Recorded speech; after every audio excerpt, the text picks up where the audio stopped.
Hi, welcome back to The Scent Advocate. Today I want to go over some new samples that I got in a recent haul. As you know, if you've been watching me, my hauls are sample hauls and not full bottle hauls because I think that full bottle hauls for me tend to be too expensive. So with that said, let's jump right in. So I've got 6 fragrances today that I got in samples from Lucky Scent, and they are really, really nice. I'm very excited to share my thoughts on them with you and see if ultimately any of these will go on my wish list, maybe yours too, if only to give it a try and see if you like the sample and may want to consider a full bottle for yourself at some point in the future. So starting out with Tehota Eau de Parfum by Indult. The notes really appealed to me. This one is very sophisticated. It's got a smoky, kind of high-end vibe to it. Nothing about this screams cheap in any way. Sometimes, the fruitier floral fragrances can lean for some in that direction. This is not that at all. This is a smoky musk with what feels like a tonka bean or a vanilla buried deep, kind of anchoring it, and maybe a strong seasoned wood. And possibly a moss in here, maybe even an oak moss. I don't detect any citrus, but it's possible. Sometimes citrus at the top, especially where there's oak moss at the base. If there is, we have to see and check the actual notes in a minute, but it can throw me off a little bit. So let's see what the actual notes are for Tehota by Indult. Okay. Vanilla bean and musks. This does not smell to me like any fragrance I've experienced before. It's got almost a leather accord to it as well. But it's not YSL's Baby Cat or Oh the Audacity by Penhaligon's. This is not that. There's a faint leather, but a much stronger musk. The musk is not animalic. It's a very tempered white musk. It's just that there's a lot of it. And the vanilla is there. But I think the two together create something of a leather accord. This, I think some would say it leans masculine. I would not hesitate to wear this. This is unique in my opinion, and I will continue to test this because it is really beautiful. I could see wearing this any time of year, but in the cooler weather, it would probably be a reach for me then more than in the dead of the summer. Oh, this is really nice. Next, we've got Atacama, and this is an Eau de Parfum from Althaya. This has a summer evening vibe to it. There is ever so slightly an oceanic, not aquatic, right? No Kalone, no, blue fragrance, the quintessential blue, none of that. It's oceanic though, maybe a little ambergris. It smells like a summer evening. More than a summer evening, a summer sunset. Maybe a little yellow floral in here actually, and a musk, possibly a vanilla or tonka bean. Very, very nice. Again, like we saw with Tehota, a very sophisticated, this is an adult who knows what they're doing kind of thing. Let's see what the notes are. All right, we've got salt grains. Wow, salt grains, freesia, jasmine, clary sage, tonka bean, and cashmere wood. Yes, all of that makes perfect sense to me. Freesia always throws me off, which is why I couldn't quite figure out what the flower was. Yeah, this is really nice. Beautiful, again, a summer sunset. Gorgeous. I'm really impressed with this. Check out Atacama Eau de Parfum by Althaya. All right, moving on to Absolue de Mousse, and this is from Rogue Perfumerie. This is an Eau de Toilette. Now, Rogue Perfumerie's fragrances are usually heavy hitters for me. They're pretty strong, and I think it's because they're cheap, at least the ones that I've sampled are. So I would expect this to be no different.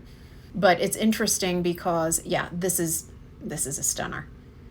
by the way. But it being an eau de toilette, I don't know. I'm interested in testing this further. Obviously, now I have it on the test strip. I have not tried it on my skin yet. I'm interested to see how it performs on my skin with the longevity, right? So an eau de toilette is obviously a much more diluted relative to the oils and the perfume fragrance. And I like strong. But this, at this point on the paper, it is not striking me as an eau de toilette. And it's possible that given the notes in this, an eau de toilette might perform more like an EDP, an eau de parfum, but I don't know for sure. There must be a reason why they chose to go with an eau de toilette for this. So, all right, so this strikes me as an absolute blast of the most gorgeous, perfumey moss. Definitely an oak moss for sure. But there's a green moss in here as well. It's got a subtle green kind of lift to the oak moss, and I think that's what gives it that perfumey kind of quality. It's not an aldehyde, but how aldehydes kind of have that perfumey quality, so does this. But this doesn't strike me as an aldehyde. Maybe a very subtle floral, a white floral in here perhaps is giving it that aldehydic note combined with the moss creating that accord, that perfumey accord. There's probably a warm wood at the base. This is very toasty and smoky to me. There's a smoke in here, maybe a smoky resin of some kind, because it's almost got an incense accord to it actually. Now, if you could imagine that fresh cut lawn, but tempered by a smoky note and a nice subtle white floral, that's what I'm getting from this. This is mature as well. Not your grandmother's sheep, no way, but this is not for a teenager. This is unique. I have a lot of moss forward fragrances because I adore sheep, but this is unique. I would definitely put this in the full bottle category. I have several from Rogue Perfumerie as well, and this is definitely different. Maybe I'm getting some vetiver. It's a very strong green, so it's the oak moss, but there's more green to it. And that smokiness. I would wear this any time of year, but I think in the late summer, early fall would probably be like the time of year I would associate with this. Or the evening of a warm spring day. This is gorgeous. Let's see what the notes are. Okay, oak moss, tree moss, olibanum, artemisia, rose, nutmeg, clove, thyme, orange blossom, clary sage, myrrh, labdanum, and musk. Yeah, the musk, now that I see it, that's definitely popping out. And the smokiness is obviously the olibanum and the myrrh. Big time. The labdanum too, definitely. Now, what I'm not seeing is a citrus in here, which is interesting because in a classic sheep, that's what's at the top note or prominently featured. But I'm not getting that here. Instead, I see spices and that thyme. Thyme really pops here. Imagine smoked thyme if you've ever tried it. Smoked thyme like you would get in za'atar seasoning, but not as strong, not even close. It just kind of blends into the background to help give some backbone to that green substance, a little more strength than a kind of floppy green that you might get in herbal type fragrances. This is much more substantial. You know, I think if I had to classify this sheep, I would say it is, we can actually call it a sheep or a sheep-like fragrance, this would be like a fougere sheep, but it is no barbershop fragrance. No way. This just has that DNA. And I think the takeaway for me on this is fougere sheep, but very substantially distinguishable. This is really nice. An ever so slight soapy accord. And I think that, you know, kind of lends itself to that fougere quality. But this is gorgeous stuff. My only concern with this would be the longevity. But I want to give it a shot on my skin soon. I'll let you know how that goes. But Absolu de Mousse by Rogue Perfumerie Eau de Toilette. Moving on to Celeste by Giardini di Toscana. This is an eau de parfum. Now, I am familiar with this house, and the longevity with its fragrances has always been positive for me. I have Bianca Latte. I love it, very beautiful. I wouldn't call it a beast mode, but it comes real close. It's definitely more than satisfactory for me. So Celeste, it's a floral vanilla, or a floral gourmand, I guess. It's definitely got a substantial vanilla going on at the base. The floral, it may be a yellow floral, so maybe an ylang ylang in there, and a little bit of a warm wood, but it's really beautiful. This is the sort of fragrance that I absolutely love, but I would have to query the rest of my collection to see if there is anything close. I don't know how it would perform on my skin, but there's a familiarity to this, and I may have something similar enough that I would not venture into a full bottle for this. It's a leather vanilla, but not Baby Cat by YSL. Not Oh the Audacity by Penhaligon's. Let's see what the notes are. Ooh, I got this completely wrong. Fresh lavender, citrus accord, C notes, raspberry, violet, vanilla, and ambroxan. It's definitely powdery, which I think comes from the lavender. I tend to get a powdery note from lavender, possibly the violet as well. Now that I have seen the notes, yes, the raspberry and not a citrus. Wow, this is really complex. So this is one of those fragrances, I would say, so well formulated that it's hard to discern the notes. It creates a vanilla, leather, subdued fruity accord. This is really nice. So I'm going to continue to test this. And like I said, I'm going to run it up against other fragrances in my collection to see if there's anything similar. There's a familiarity to it, but nothing in particular where I'm saying, okay, this is exactly like this one or that one. This is really nice. And no surprise, coming out of this house, Giardini di Toscana, makes beautiful fragrances, and the longevity is excellent. The strength is excellent. Beautiful stuff. Celeste. Next, we have Love and Crime Eau de Parfum by Ex Idolo. Okay. This is beautiful. If you've ever smelled a very fragrant pansy flower, there's a sharp citrus, juicy accord to it, and a lemon meringue pie. So to me, that's what I get. A true pansy fragrance with lemon meringue pie, perhaps anchored by a blonde wood. Very fresh. It smells alive. It's energizing. I don't like florals. This I adore. So I guess you would call it a floral gourmand. I suppose it could also be a yellow floral in there. It's unlikely that it's going to be a pansy. Let's see what the notes are. Red mandarin, right, so that citrus accord. So red mandarin, classic feminine florals. Interesting, that could be anything.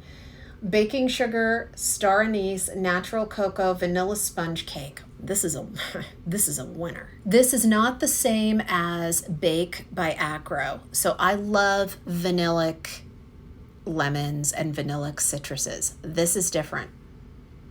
It's probably that anise that sets it off, and the feminine florals. I guess it could be a pansy. I'm going to look closely into the history on this fragrance and the perfumer. This is a contender for a full bottle, and I am not a floral person. I think if I had to liken it to anything, I would say that if you like La Danza delle Libellule by Nobile 1942, this would appeal to you. They are different, definitely, but there's something like that genre. This is really nice stuff. Love and Crime Eau de Parfum. Check it out. It's gorgeous. Next, we've got Cedar Figalia Eau de Parfum by Atelier Materi. This is a fig, slightly floral cedar. As you may have guessed from the title of the fragrance, this is very well named. You probably have to like fig, but this is not a strong green fig. I love fig in any form, but it's not for everyone. This is beautifully set off by that powdery floral in here and the beautiful blonde cedar. So it is a true woody, figgy floral. Let's see what the notes are. Bergamot, basil, wow, Jamaican pepper, spinach, mate, fig, and cedar. Yeah, I'll tell you, I'm not getting the pepper. I'm definitely not getting the spinach or the basil. The bergamot, maybe.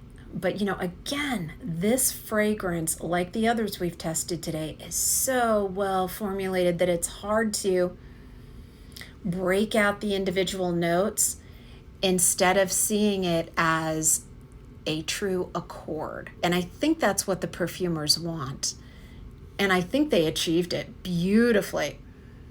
How do you make a fig more fig without overpowering? How do you make a cedar stand up against that fig? And, the floral notes, well, there are none, right? You get spinach and mate. Wow. This to me is beautiful artistic chemistry. It's definitely a summer into the fall fragrance. I love fig. I think this is gorgeous. I also get something of a licorice type note from this.